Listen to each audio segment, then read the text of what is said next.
Isa na naman po nilang matagumpay na operasyon na ginanap naman dyan po sa may lungsod ng San Carlos. Pero bago pang lahat ay pabatiin po muna natin ng isang mapagpalang magandang araw kay Sir Ruel. Live po kayo napapanood at napapakinggan sa ating programang Bombohanay Ugto. At syempre nakakasama nyo si Bombo Justin Fontanilla Roseta. Ang inyong pagbate, Sir Ruel, sa ating mga listeners and viewers sa oras na ito. Yes, Kabombo Justin, thank you very much po sa Bombo Radio Dagupan sa inyong paanyaya para sa information dissemination natin sa ating mga social medias. Binabati ko po ang lahat ng ating viewers and listeners ngayon pong tanghali dito po sa ating Bombo Radio Dagupan. Ayan, Sir Ruel, unahin natin, kamustahin natin yung kanyo pong matagumpay na operasyon dyan po sa lungsod ng San Carlos. Baka pwede niyo po kaming mabigyan ng impormasyon dito po sa operasyon po na ito, sir. Yes, Kabombo Justin. Kaninang madaling araw, Kabombo Justin, we successfully conducted a buy-bust operation against sa dalawa nating subject personality, which is classified sila na high-value individual in the province of Pangasinan. So, we confiscated drug evidence with a more or less 150 grams of shabu and 10 grams of cocaine. Yan, based on our custodial debriefing report, nanggagaling yung kanilang mga illegal drugs sa part ng Taguig and Dao. Sir Ruel, pwede ba nating malaman yung pagkakakilanlan itong mga suspect? Saan po sila nagmula at kung magkano yung market value ng mga nakumpiska pong illegal na droga po sa kanila?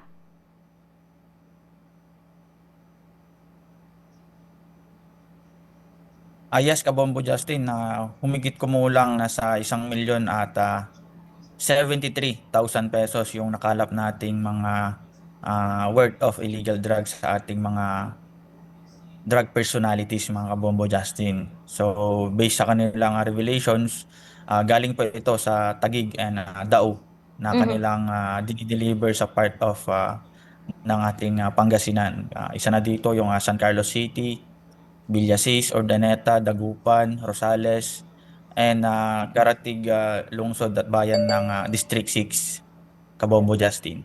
Sir Ruel, sila ba ay mga residente po mismo sa Taguig o from Pangasinan sila? Kasi nabanggit nyo, mga malalaking mga syudad, yung binabagsakan po nila ng ipinagbabawal po na droga dito po sa ating probinsya. Based on their information, Kabombo Justin, sa nakalap din nating nilang mga identification cards, yung ating dalawang two arrested suspects ay galing po ng Umingan, Pangasinan.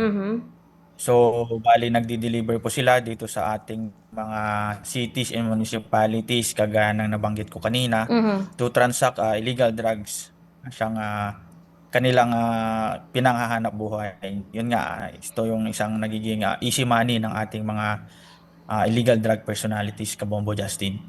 Sir, paano po nag-emanate o paano po nag-umpisa yung inyo pong ginagawang surveillance dito po sa mga suspect?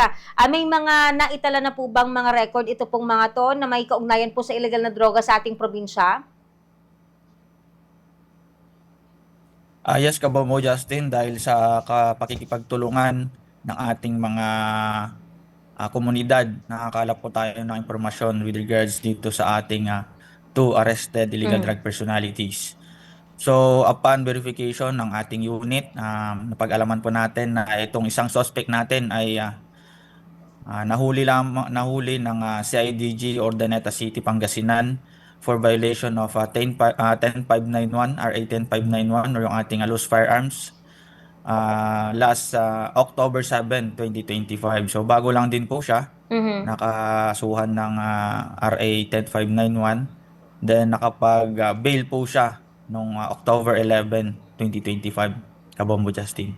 Ayan, Sir Ruel, napansin natin yung mga magkakasunod na mga operasyon ng illegal na droga dito po sa ating probinsya. Katulad na lamang siguro, hindi po bago sa inyo yung sa may bayan po ng Bugalyon na kung saan 860 million pesos yung kanilang nakumpiska. Sinundan po dyan po sa may bayan po ng Labrador kung saan nasa 6.8 bilyon halaga po ng ipinagbabawal na droga yung nakumpiska.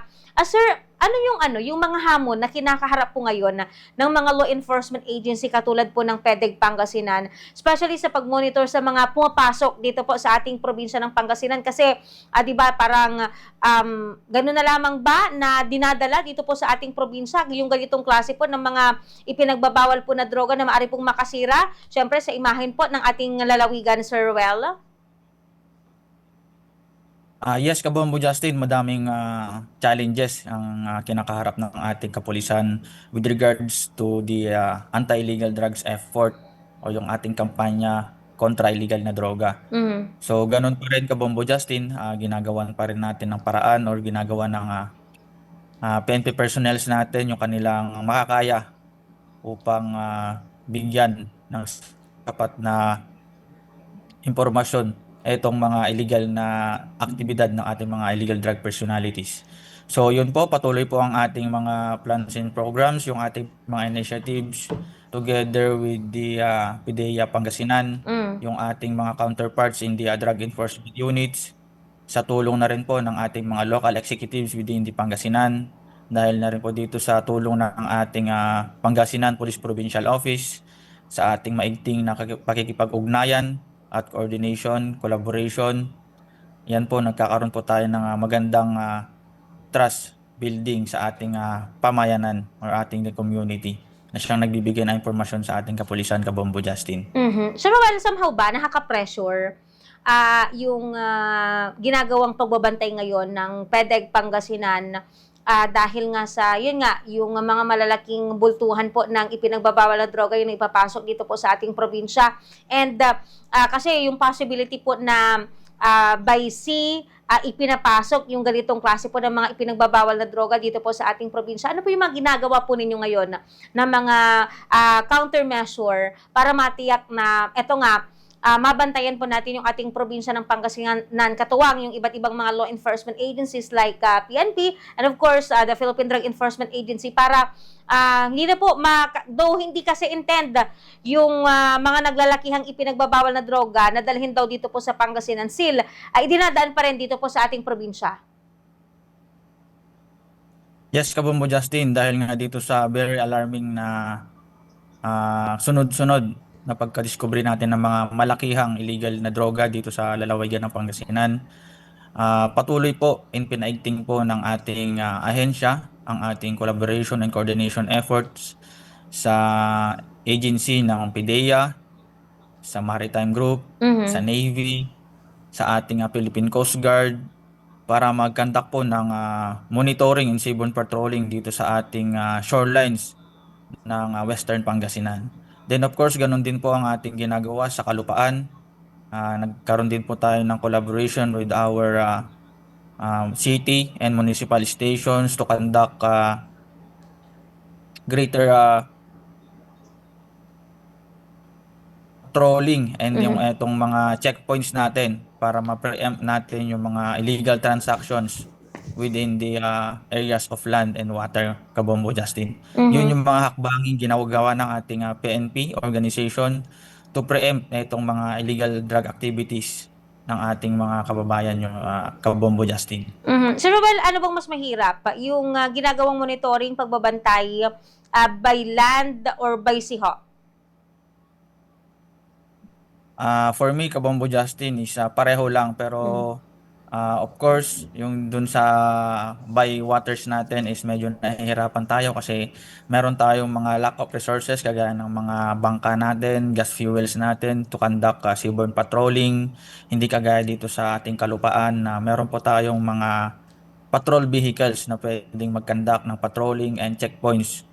So yun po yung mga challenges na kinakaharap ng ating agency ngayon, and then of course yung ating mga peers in the law enforcement.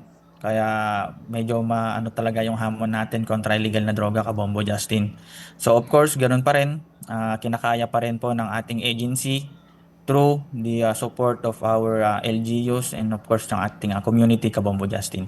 How about sa hamon naman po, sir? Especially sa manpower po ng ating mga kasamahan o member po ng PEDEG po, sir, when it comes po sa pag-monitor, pagbabantay, pagsasagawa po ng mga intelligence gathering and surveillance. Ano naman po yung hamon po sa bagay po na ito, Sir Ruel?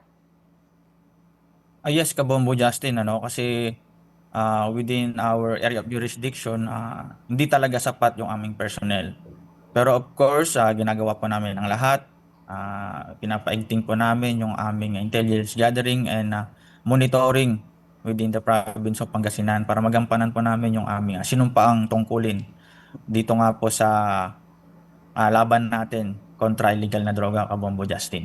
Sir Ruel, siguro any message, reminder sa ating mga kababayan kasi naniniwala tayo, no, malaking tulong po talaga yung community. Lalong-lalo na, ayun nga, nabanggit nga po na yung kakulangan din po ng manpower po ng mga law enforcement agency po natin, hindi, kumbaga parang hindi sasapat sa lawak, especially dito po sa ating probinsya na we have 6 district at marami pong mga bayan at syudad na atin pong binabantayan. Go ahead po, Sir Ruel. Yes, Kabombo Justin, once again, thank you very much po sa inyong paanyaya para po dito sa ating media engagement para po makapagbigay tayo ng information sharing through social media and ating mga televisions, radios na siyang makakapagbigay information sa ating community. So sa ating komunidad, patuloy po lang po yung ating kooperasyon, yung ating suporta sa ating PNP and yung ating peers in the law enforcement, kagaya po ng PIDEA, yung ating mga Philippine Coast Guard, Philippine Navy. Yan, wag po kayong mag-atubiling magbigay alam sa ating mga otoridad kung may mga nakikita kayo or na-observe kayo ng mga illegal drug activities sa inyong komunidad. So that's all sa amin in the PNPDEG SOU 1 throughout the leadership of our SOU Commander, Police Colonel Ariel A. Kapukaw. Thank you very much po sa ating lahat and magandang hapon po. Maraming salamat po, Sir Roel. Ingat and God bless ho. Oras po natin mga kabombo, 43 minuto makalipas. Ang